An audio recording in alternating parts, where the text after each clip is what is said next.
I'm Elizabeth Suddeth, the Associate Dean for Special Collections here at the University of South Carolina.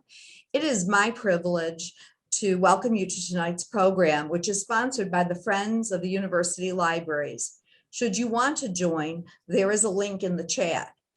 Our program, Fitzgerald, Gatsby, and the Making of the Jazz Age, will draw on materials from the Matthew J. and Arlen Buckley collection of F. Scott Fitzgerald, the first of a number of world-class collections of modern American literature acquired by the Irvin Department of Rare Books and Special Collections.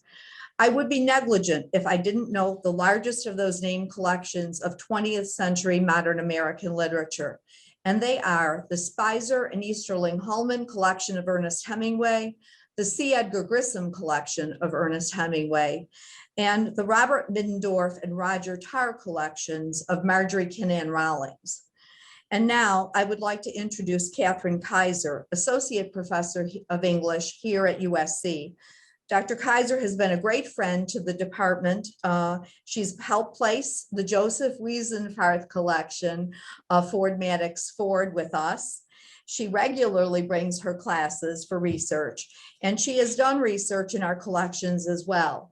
Please welcome Catherine Kaiser, who in turn will introduce our colleague, Dr. Michael Weisenburg.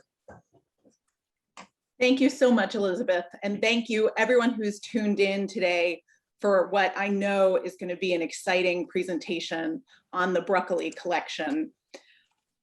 It's impossible to overstate the importance of the Buckley collection for a scholar of modern American literature. Indeed, years ago, when I was a wee graduate student applying for a position at the University of South Carolina, my graduate mentors at Harvard, finding out where I was interviewing, immediately said, "Oh, you get to see the Buckley collection." It's truly priceless, and it's helped shape my own research. My first book, Playing Smart, New York Women Writers and Modern Magazine Culture, put the figure of the flapper in conversation with women writers like Dorothy Parker, who wrote for the New Yorker and other magazines during the 1920s. In order to understand the figure of the flapper, you have to understand the Fitzgeralds, and the Buckley collection includes clippings from their prolific magazine publications. For my more recent book, Artificial Color, Modern Food and Racial Fictions, I include a whole chapter on the Fitzgeralds. So I immersed myself in the Buckley collection with the help of Michael Weisenburg, who you'll be hearing from today. My chapter considers how the Fitzgeralds connected food and race with the idea of the South, and the South in several geographies: the Mediterranean, South America, the Southern United States. So their scrapbooks, which are held in the Buckley collection, gave me a clearer view of how they staged their own celebrity intervention in expatriate life in the Mediterranean, and also how they understood memories of Zelda's Southern youth. But perhaps even more rewarding than the way that the Buckley collection has shaped my scholarly output is the way that it's animated my teaching. And Dr. Michael Weisenburg has been key to that. He has presented to innumerable classes of mine on modernism and modern American literature. Tonight's program considers Gatsby particularly, and many times undergraduates come to the Great Gatsby with a sense of ennui. As appropriate as that might be for the lost generation, looking at the Fitzgerald's personal belongings brings back a sense of the vibrancy of this jazz age moment and of this important novel. Students can't believe that they can see the biographical made real in front of them. I also ask them to put items from the Fitzgerald collection into conversation with the literature that they're reading for the course. So this collection in rare books allows them to really hone their research skills. One of the best papers that I received doing this kind of comparison of what does modern American literature say about cities, about flappers, about conspicuous consumption, and how does that compare with the world of the novel? The student took Fitzgerald's ledgers, which I hope Michael will speak about today, where he's just bleeding money and trying to figure out, how he could possibly cut back on cases of champagne. And the student recognized that the way that Gatsby thinks through consumerism and class could be refracted through Fitzgerald's own struggles with budgeting. I also directed the senior thesis of a wonderful honor student who interned in rare books and special collections, and she was doing a digital project putting Gatsby covers from a wide range of decades online. So her thesis compared the covers of Gatsby over these years and thought through what each visual version of the Gatsby cover said about its historical moment of publication. How did all of these epochs take up this character and this novel to represent their moment and their market? But that's enough words from me. It's my great pleasure to get to enjoy Dr. Michael Weisenburg's presentation today, as he's been an invaluable resource for my research and teaching. Thank you so much, Michael. Thanks, Catherine. That's a great introduction, and I really appreciate it. Hello, everybody. I'm Michael Weisenburg with the Irvin Department of Rare Books and Special Collections. And today, as you well know, we're going to talk about Fitzgerald and the Great Gatsby specifically, and I'm going to work to contextualize the novel within a couple of different media and also within its historic moment of production. I want to just give you a general overview before we dive in as to what you're going to see, just so you can sort of center yourselves. And I want to just take a moment to point out that I'll be shuttling back and forth between talking to the camera and using the overhead. I'll try to remember to let you know when I do that so you don't get a sense of motion sickness. But just please keep in mind, we'll be going back and forth a little bit throughout the program. I want to look at Gatsby as a book, as a novel, but also as a material object and as a consumer product, something that people sort of circulated and bought and purchased. So in a lot of ways, I'll be echoing much of what Catherine just said. We'll definitely be looking at the ledger, and we'll also look at some other historical documents from Fitzgerald's own life, but also other books that help contextualize the novel in its moment of production. If we have time, we'll talk about adaptations, and there'll be plenty of room for Q&A at the end. So without further ado, I do want to talk about the first edition of the work. This is the original copy. This is how the initial readers of The Great Gatsby would have been exposed to it. So we're going to move over to the overhead here. And I just want to show you a few elements about it that I find kind of fascinating. There is, of course, the cover. And this is the relatively famous Cugat cover, the original artwork for the novel. This is the original dust jacket. And one of the ways that we know it's the original dust jacket is if we flip it over, that this is a first edition. And I'm going to zoom in. Please bear with me.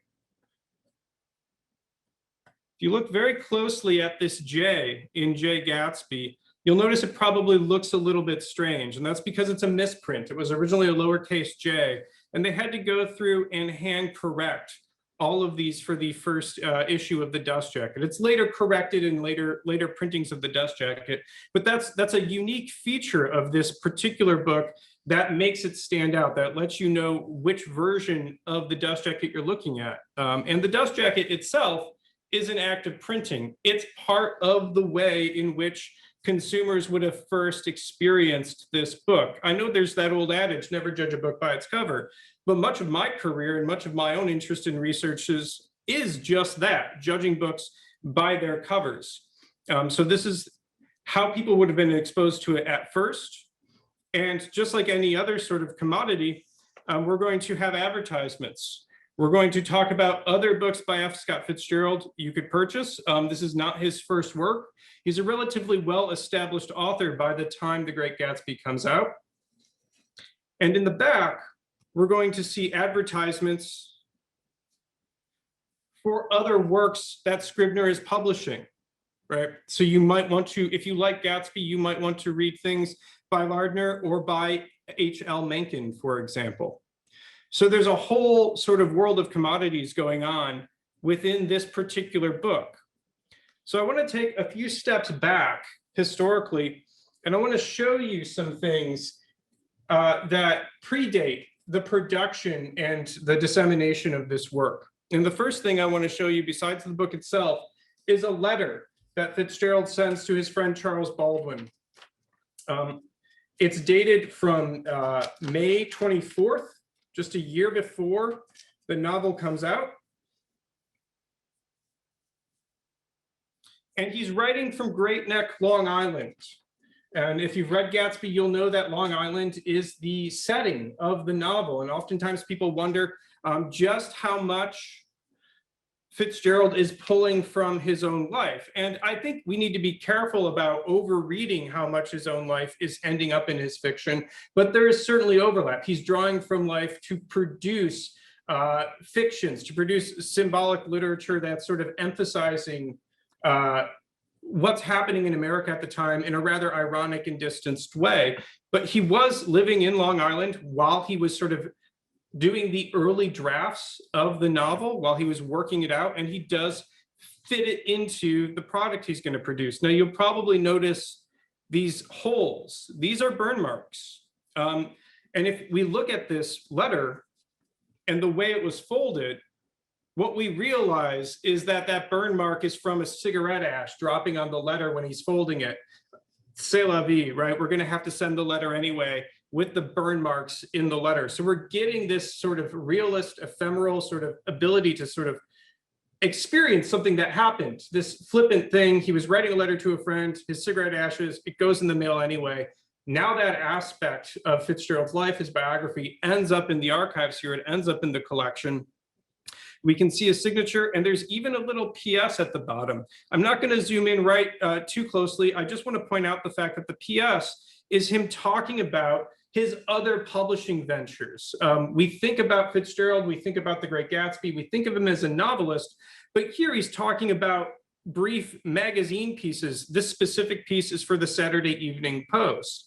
And I want to pause and point out that the bulk of Fitzgerald's income is not coming from his novels. In fact, Gatsby was not his most successful novel, even though it's the one he's most remembered for today.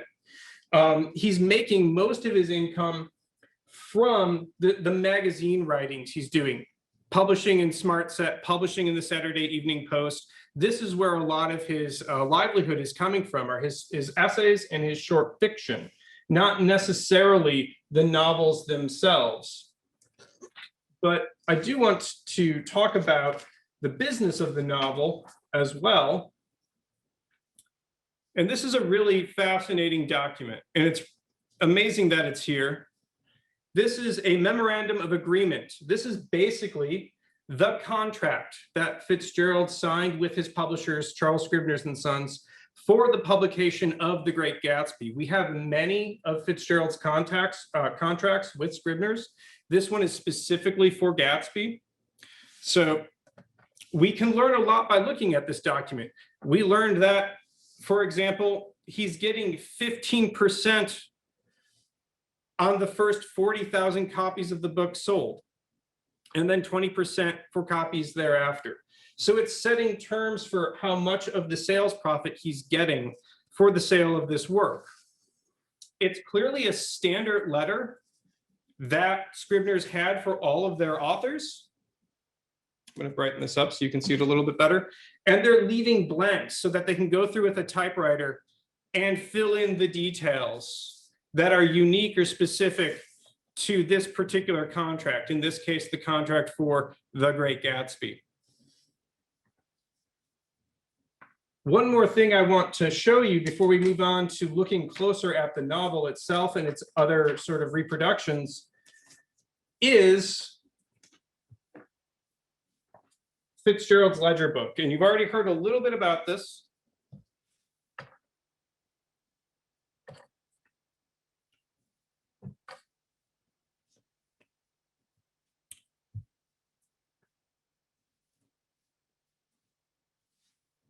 Fitzgerald's ledger book is a real treasure to have here in the collection. It's a document of his entire career as an author. And oftentimes we'll have students come in, and in addition to wanting to research this, we might get creative fiction students and other artistic or creatively minded students. And one of those things I like to suggest to them is, if you want to be a creative, learn Excel. And I'm only being partially facetious when I talk about that, because when we look at this, what we're seeing is he's keeping track of everything. What these are records of different stories, different essays, different novels that he's working on. He's recording the dates in which he works on it. So he's recording the amount of labor he's putting into it. He's recording where it's being published, when it's being published, if it's being republished internationally. In other words, he's keeping track of everything. So while Fitzgerald is sort of famously remembered as a playboy and a partier, he is also going out of his way to keep track of how much he's working. And it is important to remember that this was his profession. This was his job. He took it very seriously, and he was quite good at it. So if we zoom in here, we can see the entry for The Great Gatsby, parentheses novel. He puts down the dates in which he worked on it. He turned down College Humor's desire to serialize it, and try and imagine reading Great Gatsby for the first time in College Humor, as opposed to in a book form or something like that. He was worried that it would take too long to serialize and they wouldn't be able to get the novel out fast enough.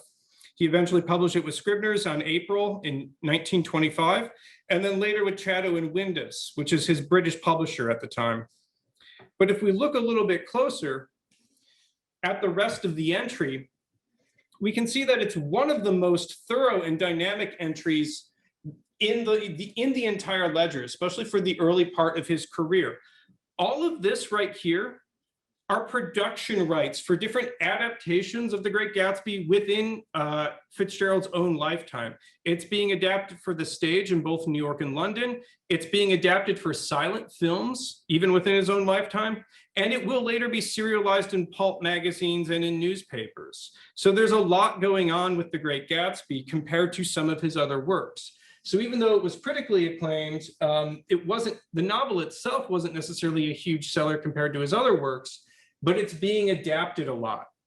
It's something that is proving popular in the cultural consciousness, even if people aren't necessarily reading the book. And we'll talk about that a little bit more. There's a few other things about the ledger that I want to show you before I move on from it.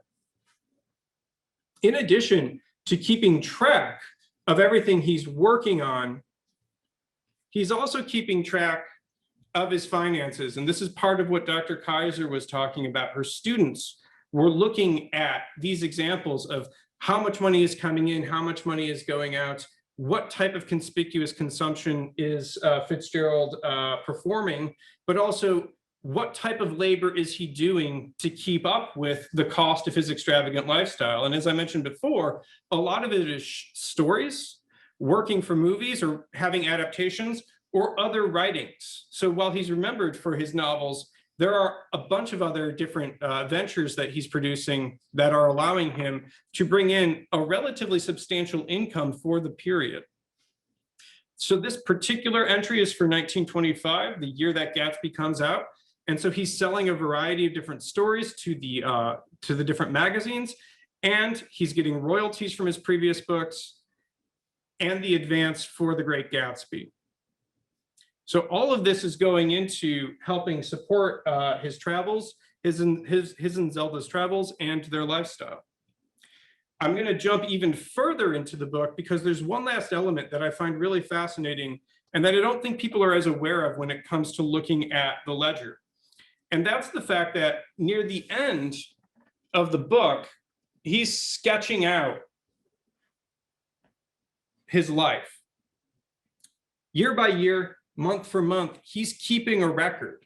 So all of these things combined, the evidence of Fitzgerald producing certain works, the evidence of his finances, and his own sort of memoir sketches at the back of the ledger, make this an invaluable and extremely desirable document to work with for scholars who are interested in him and his contemporaries. Because he's not just writing about himself, he's writing about the people he knew, and he knew a lot of other famous writers and artists. Dr. Kaiser mentioned Dorothy Parker earlier, and one of my favorite entries is actually about Dorothy Parker. There's an entry right here for November in which he writes, Zelda hides $100 from Dorothy Parker.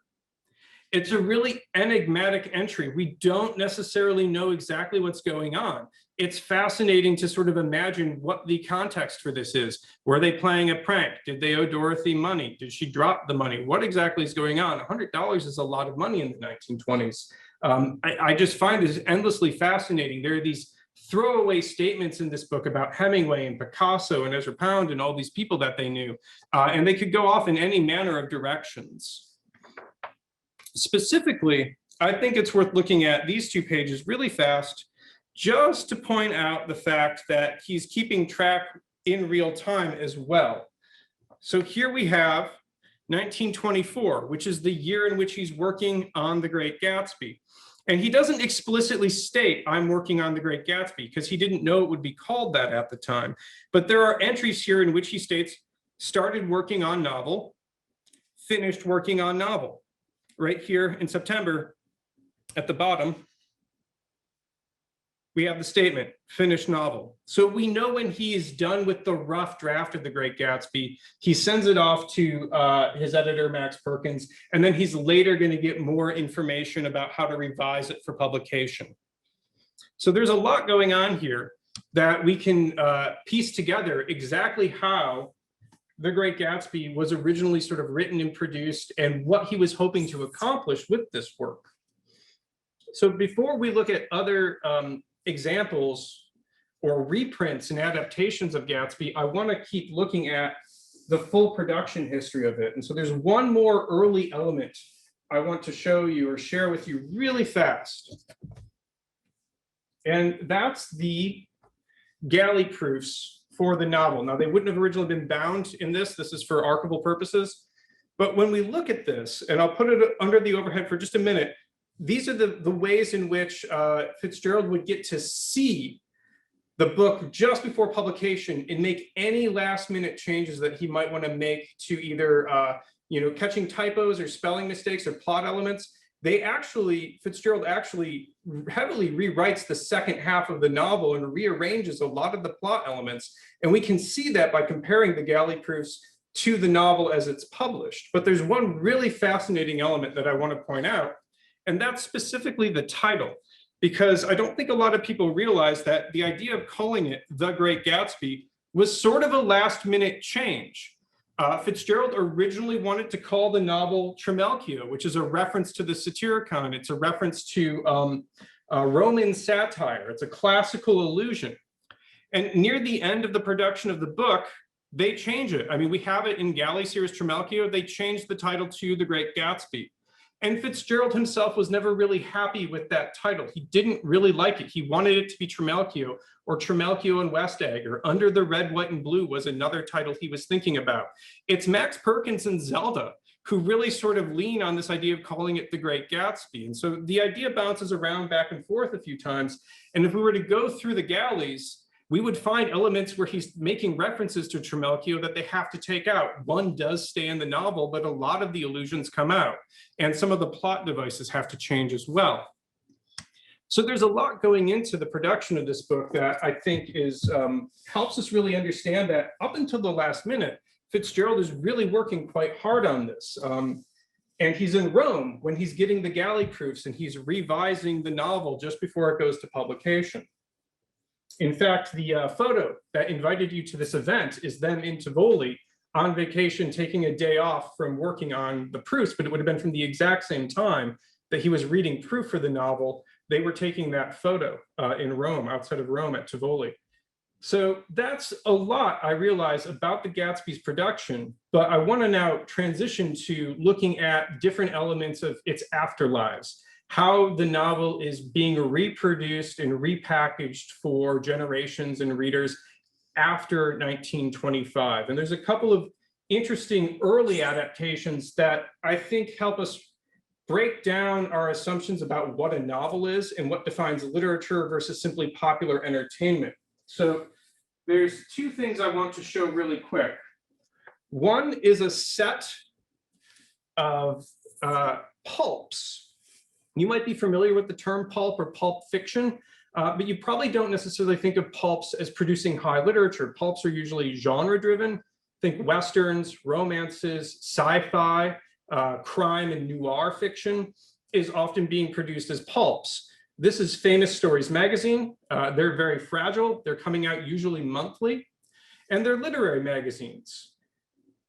They're literary magazines for the popular audiences. They're being sold and disseminated through newsstands. So you might pick up the Saturday Evening Post or Smart Set or Famous Stories magazine or Black Mask or comic books at this point, and purchase them at these different stands. And you're not necessarily buying them in order. They're sort of more casual reading. But if we look at this, we see that The Great Gatsby is being advertised and serialized in this pulp format, as well as being sold in a novel format or a book or volume format.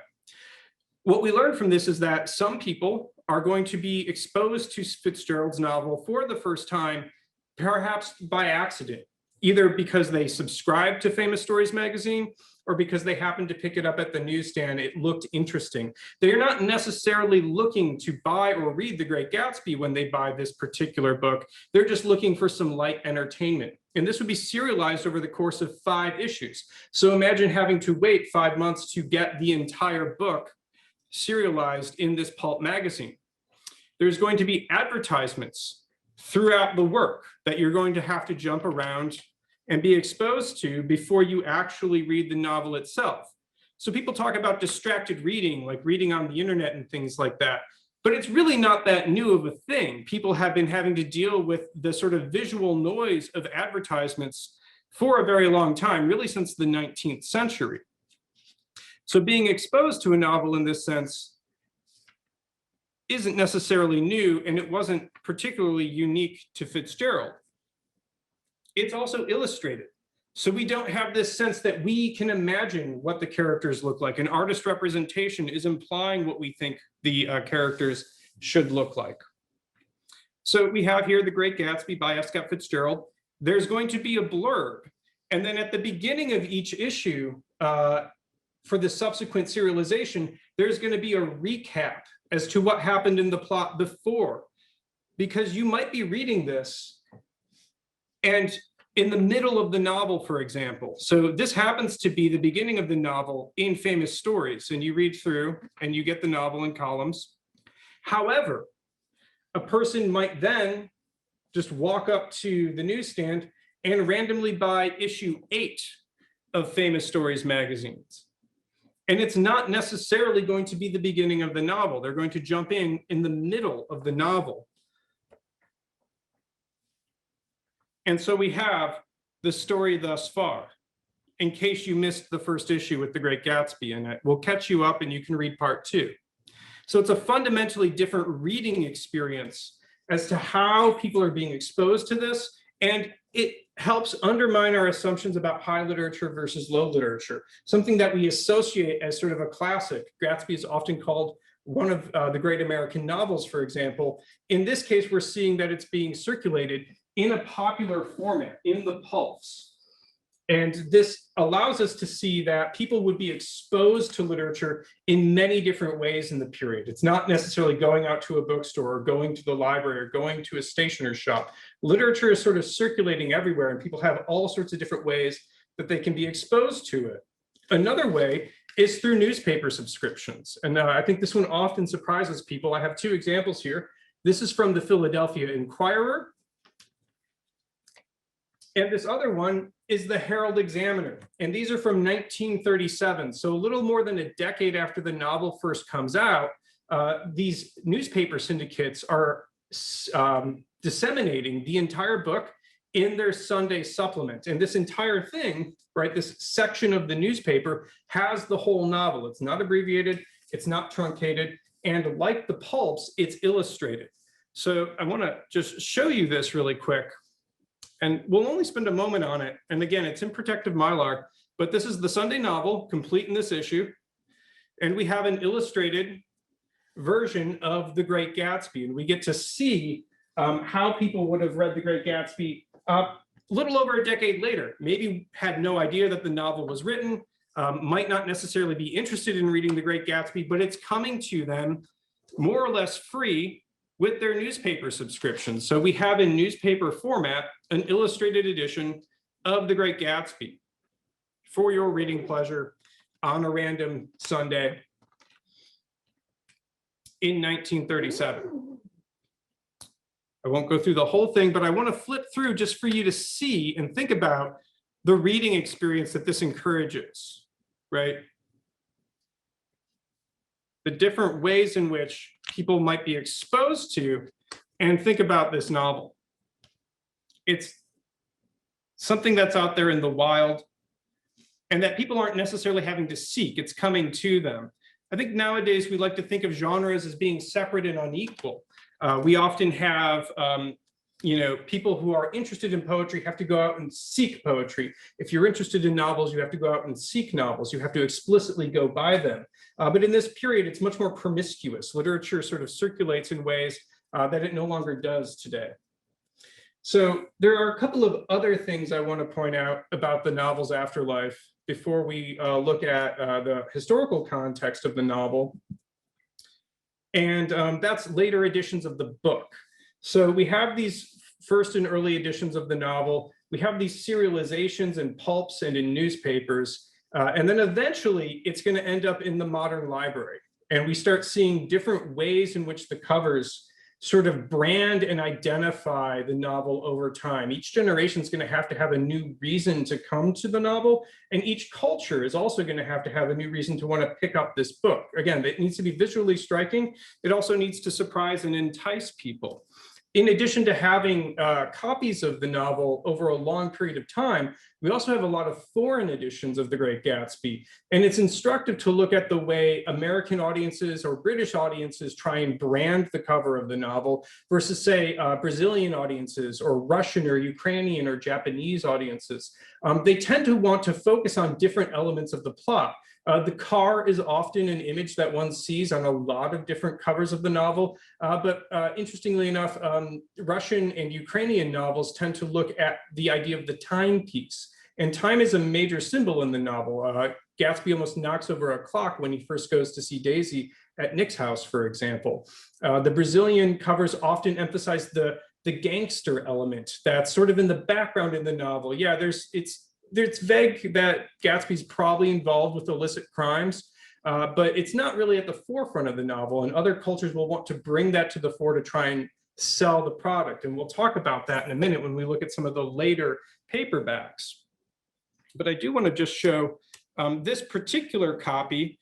It's a modern library copy, so it's a little bit smaller. It's a little bit more modernist and sort of Art Deco in its design.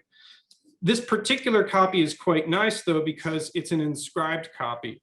So Fitzgerald is picking up this later edition of his work, inscribing it to a friend and giving it away as a gift, right? This story of a Yank at Oxford, 1937, the same year that it's being serialized, disseminated in the newspapers.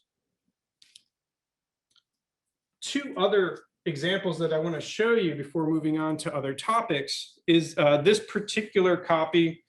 I'm going to have to hold it at an angle. This particular Bantam copy. So this is a 40s Bantam copy of the novel. And this is a film tie-in. So this is a tie-in cover for the Alan Ladd adaptation of Paramount of The Great Gatsby. Kind of gives away the ending right there on the cover, which is a bit unfortunate, but that's not really why we're interested in this copy.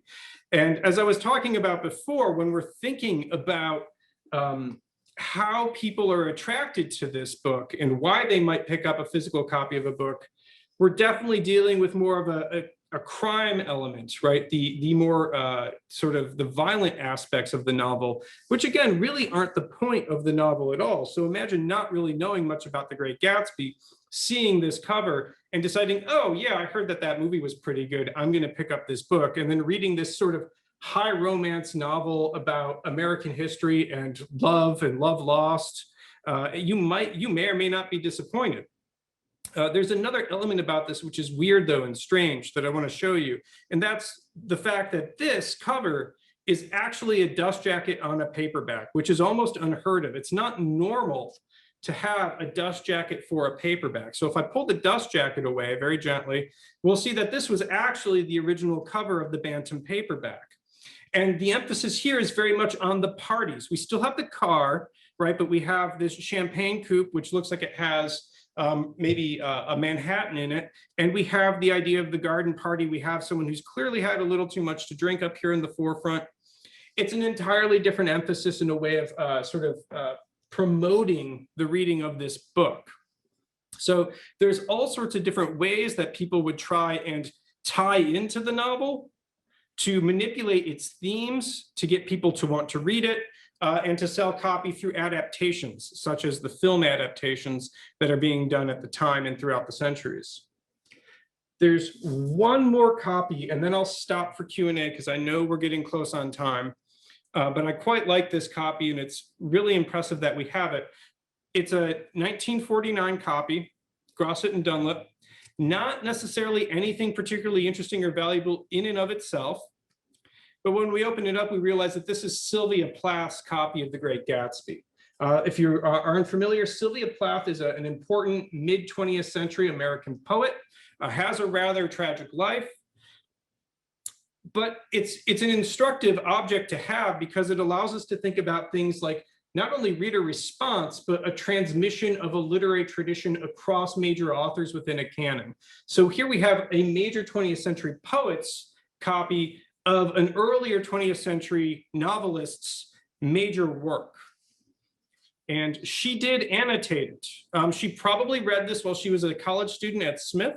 So the nature of her annotations are something that we could sort of think about, well, what does it mean for a young Sylvia Plath to be reading this?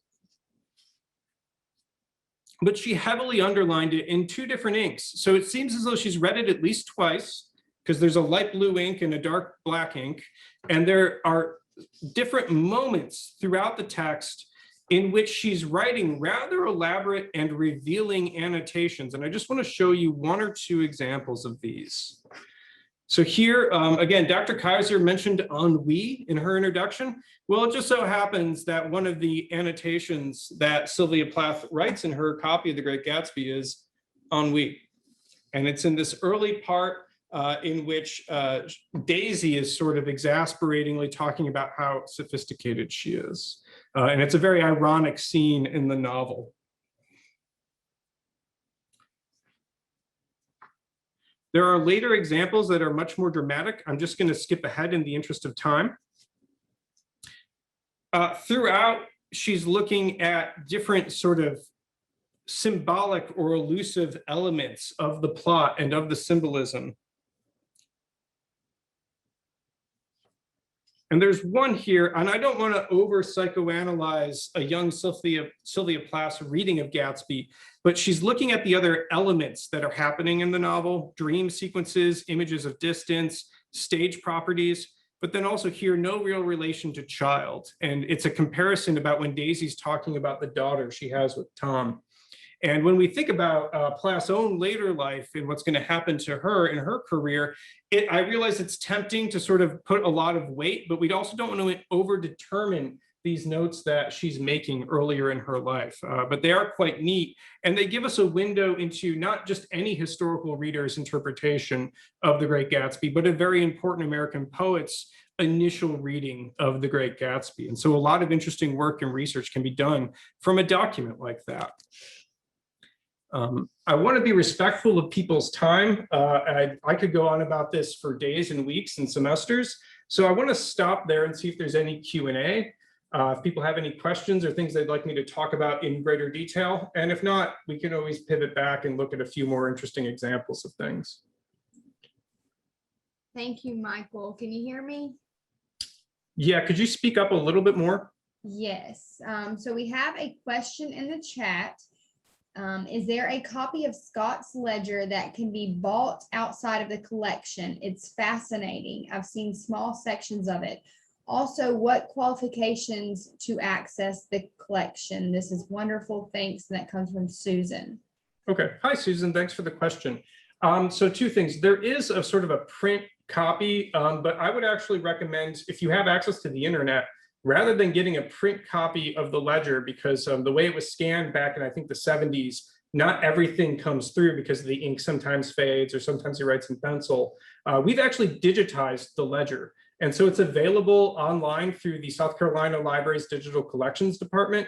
And that would actually be the best way to look at it because you can really zoom in and get a really good look at the different pages. And it's also transcribed, so it's keyword searchable. If you wanted to sort of like keyword anytime he mentions parties or keyword titles of books he's working on, it would allow you to search very quickly the entire ledger. So personally, I think the digital option is the best. But if you're interested in a print copy, reach out to me and we could make that work out. And I can have Anita share the digital link to the digital copy in a follow-up to this presentation.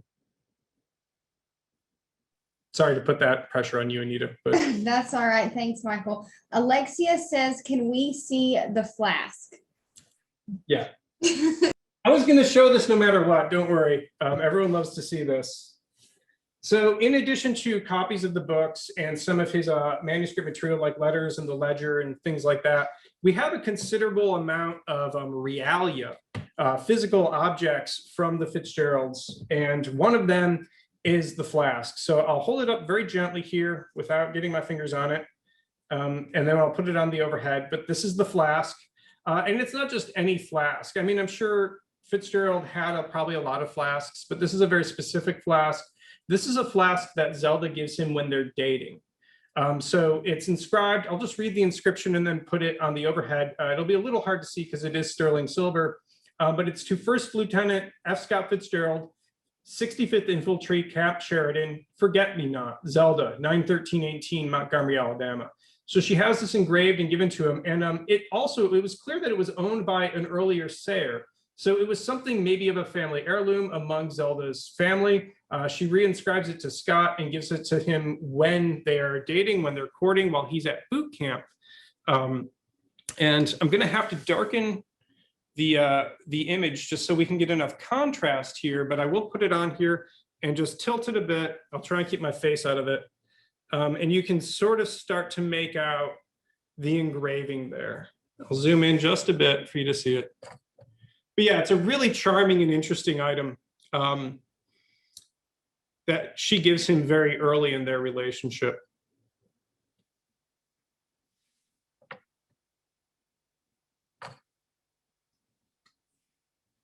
Are there other questions? Yes, I believe so. We've got some comments. Might you have plans to have additional events about Fitzgerald's works and artifacts? This was fantastic. We definitely plan to host more events and even hopefully in person show off some of these collections in the future. We have a comment. The ledger is especially interesting and insightful. All right. Mary asks, is there anything in the collection about the reading list he put together for Sheila Graham?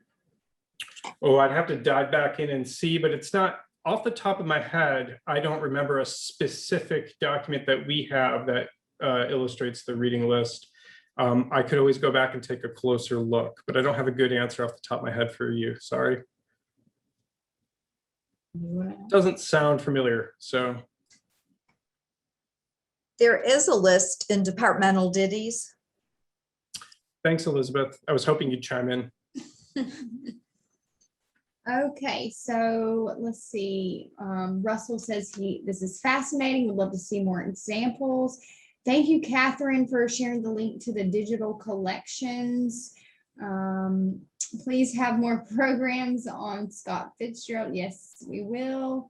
Russell says, what percentage of people would read the book versus newspaper or pulp copies? You know, that's an interesting question, and I don't know that we can really define an exact one-to-one correlation historically. We can go through and figure out the syndication of the, say, for example, the newspaper copy, and we can look at what their circulation numbers were, and we could then sort of speculate, well, how many people were also paying for the Sunday supplement, because not everyone's going to get the Sunday supplement, right? And we could work backwards and determine how many people received this. How many of them read it? How many of them read it all the way through? It's hard to tell, but then also just because we know how many people received it, well, how many people in the family read it?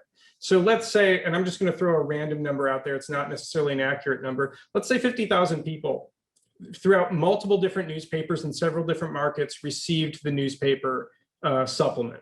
I'm just kind of inventing what seems to me to be a plausible number. You have that many in circulation, but what if 3 or 4 members of the family read this before discarding it, right? Because this would be ephemeral. You wouldn't normally keep something like this because it's just the newspaper. So once people are done with it after a few days or a few weeks, it probably goes in the bin, usually. So it's difficult to, we can estimate what circulation numbers might be, but then we might want to round up actually thinking about who may have read it, right? The pulps are a little bit different because they're, I mean, some people would subscribe to pulps, but most people are picking up pulps on newsstands. So we could go back and figure out what approximate print runs for pulps and circulation runs for pulps were, but we don't always know how many actually sold off the newsstand. So again, we're estimating. We do know that a little over 20,000 copies of the first edition were printed, and then there's quickly a second run of about 3,000 extra copies. And we know that some of those were unsold years later. So the first edition's coming out, it's got a circulation of maybe 23, 25,000, give or take, somewhere in that range. But it's not selling out the way some of his other works were. So we can figure maybe about 20,000 people bought the work, read it, but they would have loaned it to people. And then later editions are coming out. So then we'd have to look at those editions and see. So I know that's sort of a roundabout non-answer, but I hope it's giving you some context as to how people are being exposed to it. More people are probably being exposed through the newspaper or the pulp adaptations, or excuse me, reprints. And a lot of people are experiencing it through adaptations. I pointed out when looking at the ledger, it's very quickly adapted to the stage in both New York and London. A lot of people would have seen those stage plays. It's adapted again for the stage in the 50s and again in the 70s. It's also immediately adapted into a silent film. The first film adaptation of The Great Gatsby was a silent film. Then later Paramount does it again in the 40s. Then there's the Francis Ford Coppola version in the 70s. There's a Playhouse 90 adaptation for television in the 50s. And so there's lots of different iterations through which people would have been exposed to this general narrative that we call The Great Gatsby. I hope that answered your question. Awesome. We have several more questions, so hopefully we can try to get through these in the next few minutes. The next question, how did U of SC come into possession of these materials? I don't know if Elizabeth wants to chime in or not, but a lot of this is coming from Matthew Bruckley. And he was a major scholar of F. Scott Fitzgerald. He wrote one of the first major biographies. He wrote the definitive bibliography for Fitzgerald's works, and he was a great collector. And he, through him is how we got a lot of these materials, not all of them, but a lot of this material. And he was a professor here at the university. I don't know if Elizabeth's still here and she wants to say anything. The only thing I would add is the collection was transferred from Dr. Bruckley to the library in 1994, preliminary to the celebration of the centenary of Fitzgerald's birth in 1996. And talk about parties. That was a great time on campus with a big exhibit that students, his grad students worked on, and lots of events. So perhaps that's it's time to do that again in 2025. All right, so we have, what edition of the novel was Plath's personal copy? Love the beautiful minimalism of the F. Scott Fitzgerald cover. Okay, yeah, so this is the Grosset and Dunlap edition of 1949. I can get to the copyright page and put it on the overhead really fast.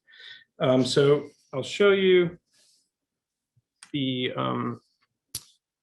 there's the title page. I'll try and brighten it up here real quick. And it's a great illustration, I mean, on the title page there. And then here's the copyright page, which is still, of course, the copyright is with Scribner's, but it's this particular edition from 49. And yeah, it is a very elegant cover. It probably would have had a dust jacket, I suppose. The dust jacket on this copy doesn't survive, but it is a very nice cover with the initials.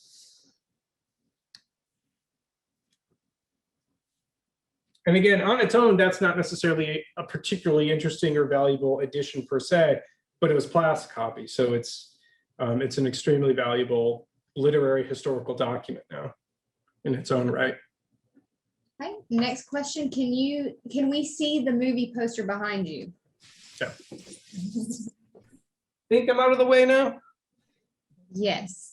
So this, it's much bigger than the frame of the camera, but this is for the Italian release of the 49 Paramount adaptation of the novel starring Alan Ladd.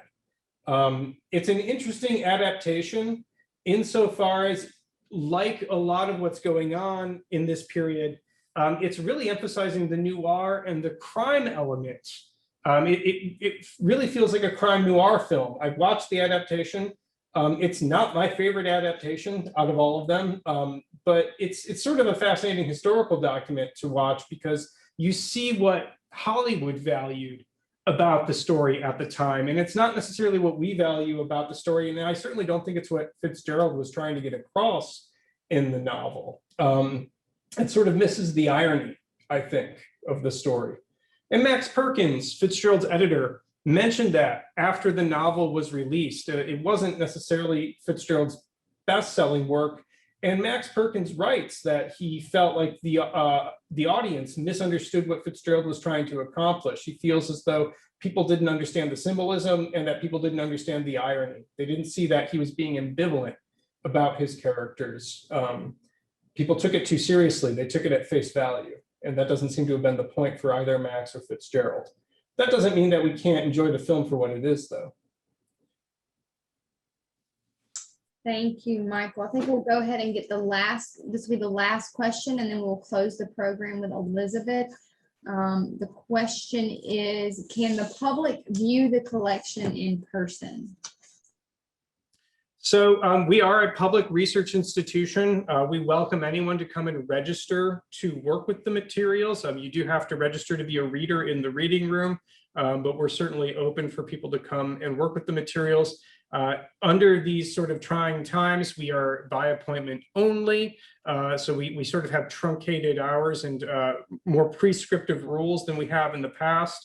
But if you are interested in working with the collection, you could certainly reach out to me and I can help you register to be a reader, and we could sort of figure out what you might want to do with working with the collection, certainly.